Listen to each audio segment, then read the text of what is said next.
Предлагаем вашему вниманию передачу Салтанат Ермековой «Изучаем казахский язык».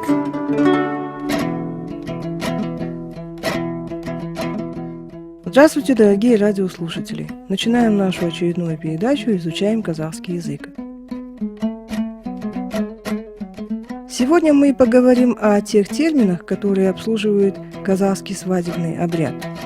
Речь идет об обрядовых песнях и порядке их исполнения. У казахского народа свадебный обряд существует издревле и состоит из нескольких этапов. Свадьба начинается со сватовства. Иногда родители обручали детей еще в колыбели или даже до рождения. Это в далеком прошлом. Нередки были и неравные браки, когда девушка за колым шла за богатого и старого человека. После сватовства родители жениха выплачивают колым, иногда очень большой, состоящий из определенного количества скота. Родители невесты, в свою очередь, готовят приданое, в которое входит и юрта – ак-отау. Юрта – ак-отау. Задолго до свадебного тоя невеста прощается со своими родными и друзьями. В сопровождении подруг она обходит дома своих родственников и поет песню, которую сочиняет сама. Она называется «сэнгсу». «Сэнгсу» – «Прощание невесты с домом». Исполнение этой песни является своеобразным ритуалом. Родственники, с которыми прощается невеста, одаривают ее. Свадебный той начинается в доме невесты и открывается песней «Той бастар» – «Открывание торжества». «Той бастар». Эту песню поют кто-либо из уважаемых людей, из рода невесты или гости хором.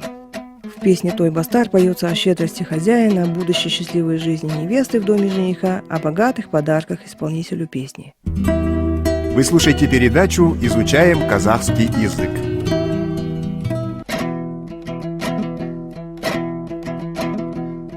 На свадебном тое в доме невесты звучит и другая песня «Жар-жар». Она исполняется хором.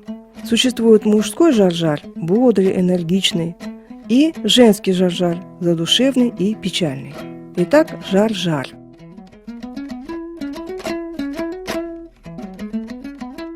Невесту снаряжают и отправляют в аул ее будущего мужа. Не доезжая до аула, невесту спускают с коня и, закрыв ей лицо большим платком или покрывалом, ведут к дому мужа.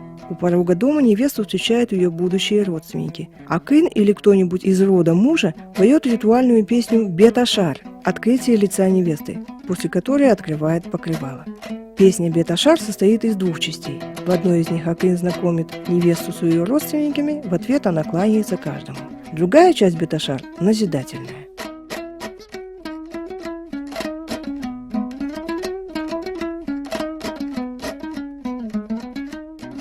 Итак, сегодня мы познакомились со следующими словами, обслуживающими казахский свадебный обряд. «Сэнгсу» – «Прощание невесты с домом», «Той бастар» – «Открытие торжества», «Жар-жар» – «Свадебная песня», есть мужской жар-жар и женский жар-жар, «Бет-ашар» – «Открывание лица невесты».